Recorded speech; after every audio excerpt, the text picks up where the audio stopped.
Hai, jumpa lagi masih bersama dengan Ibu, masih di Indonesia Asik. Mengupas bahasa Indonesia secara mudah, menyenangkan, dan tentunya asik.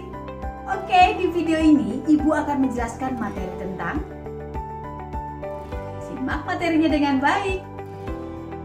Di video ini, Ibu akan membahas materi mengenai artikel. Artikel adalah jenis tulisan yang berisi pendapat, gagasan, pikiran, hingga kritik terhadap suatu persoalan yang sedang berkembang di masyarakat.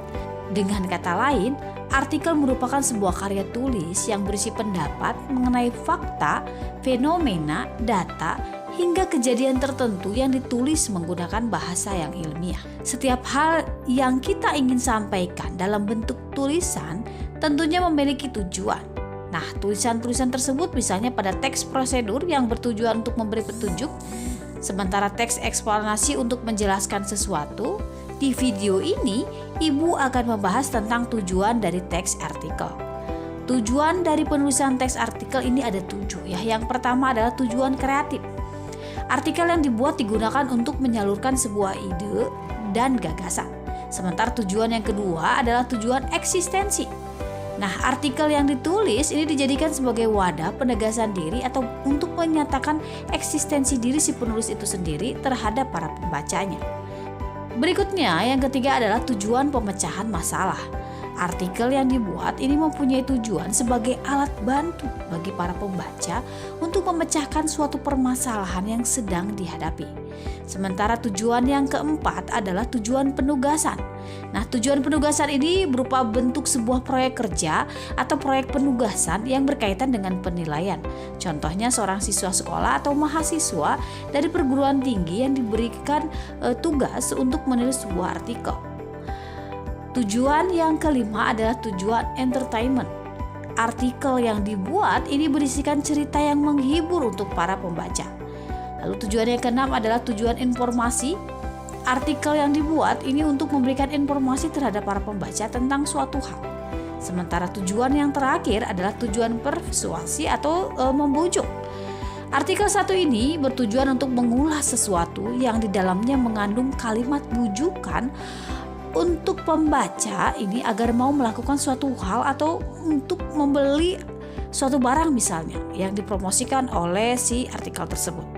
Nah, selain itu, tujuan dari artikel juga bisa dilihat dari dua sudut pandang, yaitu tujuan bagi penulis artikel dan tujuan bagi pembaca tentunya. Nah, tujuan teks artikel bagi penulis adalah yang pertama, sarana untuk menyampaikan gagasan. Yang kedua, sarana untuk berpikir secara sistematis. Yang ketiga, sarana publikasi hasil pemikiran secara ilmiah. Dan yang keempat adalah sarana untuk menguraikan atau membahas pokok masalah yang telah ditentukan oleh peneliti. Dan tujuan yang terakhir adalah sarana untuk menjelaskan atau membahas suatu masalah sesuai bidang ilmu tertentu. Nah, itu tadi adalah beberapa tujuan artikel bagi penulis. Selanjutnya adalah tujuan artikel bagi pembaca. Yang pertama adalah sarana mendapatkan pengetahuan dan informasi. Yang kedua adalah sarana untuk mengedukasi. Dan yang ketiga adalah sarana hiburan bagi pembaca. Oke, berikutnya Ibu akan menjelaskan mengenai ciri-ciri dan manfaat dari teks artikel. Ciri-ciri artikel yang pertama, ini tulisannya singkat, padat, jelas, dan pembahasannya lengkap serta tuntas. Agar mudah untuk diterima pembaca, ini artikel juga ditulis dengan komunikatif ya, tidak bertele-tele dan ringkas. Maka dari itu, artikel juga disebut sebagai tulisan ilmiah populer. Ciri yang kedua ini bersifat faktual sesuai dengan data-data yang diketahui oleh si pengarang atau si penulis. Artikel ini bersifat faktual yang berarti berdasarkan kenyataan dan mengandung kebenaran. Serta informatif yang berarti memberikan informasi berdasarkan hasil penelitian yang dapat dipastikan kebenarannya. Berikutnya, ciri yang ketiga, isi yang disampaikan ini sesuai dengan fakta yang didapat dari narasumber dan bukan dari pemikiran si penulis. Jadi, secara keseluruhan, tulisan dalam artikel merupakan kejadian yang nyata dan bukan sebuah rekayasa penulis maupun mitos ya. Berikutnya Ibu masuk pada ciri yang keempat. Isinya bisa berupa pemaparan biografi tokoh, kisah-kisah perjalanan, argumentasi, peristiwa, atau hal fakta lainnya. Ciri yang kelima, gagasan atau topiknya ini harus menyesuaikan dengan kebutuhan pembaca atau masyarakat umum. Ciri yang keenam, ini mengandung opini atau gagasan yang subjektif. Artikel ini ditulis berdasarkan gagasan atau opini penulis ya. Akan tetapi pemikiran tersebut ini tetap dilandasi oleh fakta, hasil penelitian maupun teori. Lalu berikutnya Ibu akan menjelaskan mengenai manfaat dari artikel.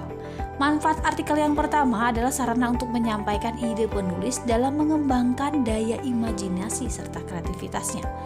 Yang kedua, ini mampu berpikir sistematis serta berbahasa secara tertib dan teratur. Lalu manfaat yang ketiga, memahami tujuan menulis yang nantinya akan mampu menguasai kompetensi menulis yang harus dicapai. Manfaat yang keempat adalah sebagai sarana publikasi hasil pemikiran secara ilmiah melalui jurnal ilmiah. Lalu manfaat yang terakhir yang kelima ini memberi dampak akademis bagi para pembaca. Oke, berikutnya Ibu akan memasuki penjelasan mengenai kaidah kebahasaan pada artikel. Kaidah yang pertama adalah menggunakan kata-kata denotatif. Ya, kata denotatif ini adalah kata yang bermakna sebenarnya.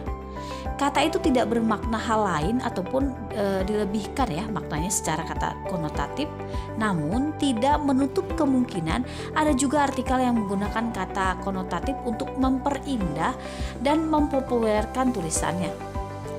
Berikutnya kaidah kebahasaan yang kedua adalah menggunakan kata-kata istilah atau kata teknis yang berkenaan dengan topik pembahasan.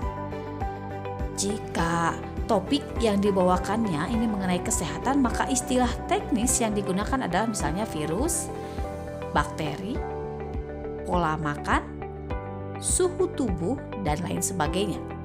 Lalu berikutnya, kaidah kebahasaan yang ketiga adalah menggunakan konjungsi hubungan argumentasi ataupun kausalitas.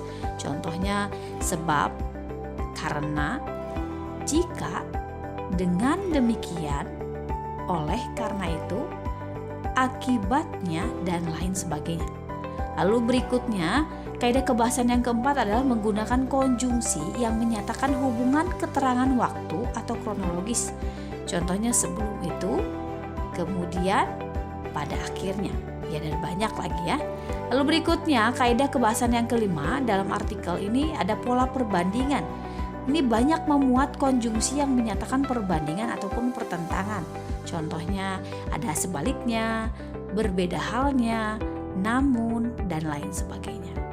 Kaidah kebahasaan yang keenam ini menggunakan kata-kata kerja mental atau mental verbal ya, seperti diharapkan, memperkirakan, memprihatinkan, menduga, menyimpulkan, dan lain sebagainya. Oke, berikutnya kaidah kebahasan yang ketujuh ini banyak menggunakan kata-kata perujukan seperti menurut pendapat, berdasarkan data, merujuk pada, dan lain sebagainya. Lalu berikutnya kaidah kebahasan yang ke-8 ini menggunakan kata-kata persuasif seperti sebaiknya, hendaklah, harus, perlu, dan lain sebagainya. Oke, berikutnya kita masuk pada struktur artikel. Struktur artikel ini terbagi menjadi 3 bagian. Ada tesis, rangkaian argumen, dan penegasan ulang. Tesis ini merupakan pendapat dan opini umum yang meliputi pengenalan isu, masalah, atau pandangan penulis secara umum mengenai topik yang akan dibahas dalam artikel. Sementara rangkaian argumen adalah berupa sejumlah pendapat, opini, atau argumen penulis sebagai penjelasan atau tesis yang telah dikemukakan. Nah, bagian ini juga biasanya diperkuat oleh fakta dan data yang digunakan untuk memvalidasi argumen. Lalu yang terakhir adalah penegasan ulang. Ini merupakan perumusan kembali ya secara ringkas mengenai tesis dan fakta yang telah disampaikan sebelumnya. Bagian ini juga dapat memuat rekomendasi berupa solusi konkret dari si penulis. Berikutnya kita masuk pada jenis-jenis artikel. Berdasarkan cara penyampaian dan tingkat kesulitannya, jenis artikel ini dibedakan menjadi 4 macam. Oke, kita bahas bersama-sama jenis artikelnya ya. Yang pertama adalah artikel praktis.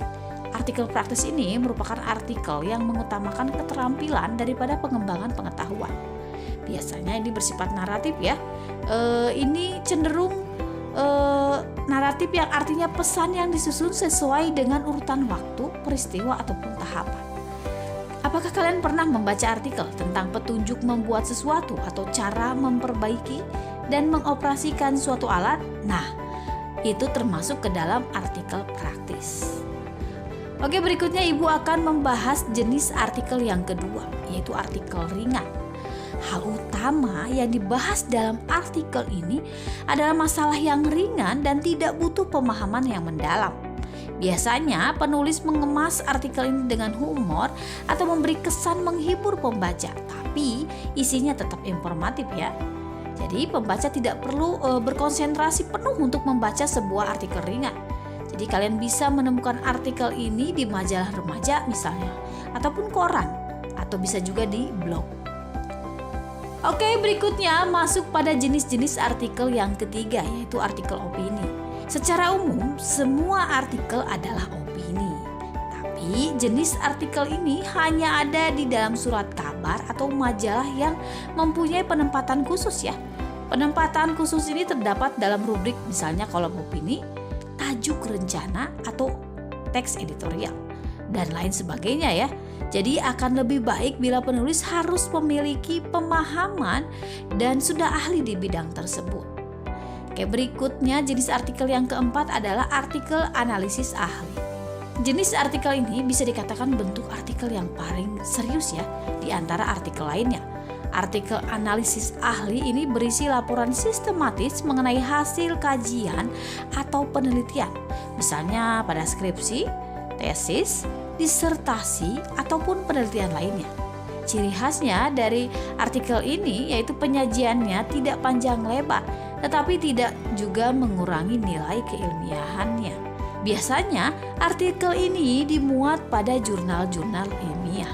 Bedanya, artikel lain bisa menggunakan bahasa populer, sedangkan artikel ini harus memakai bahasa baku ataupun bahasa yang ilmiah. Nah, beberapa orang yang menyebutnya sebagai artikel ilmiah. Oke, demikian penjelasan Ibu. Ibu harap kalian simak dengan baik materi ini ya, untuk menambah pengetahuan dan wawasan kalian mengenai artikel. Ibu harap kalian menyimak dengan baik dan semakin paham mengenai bahasa Indonesia. Sampai jumpa lagi di video berikutnya, tetap di Indonesia Asik.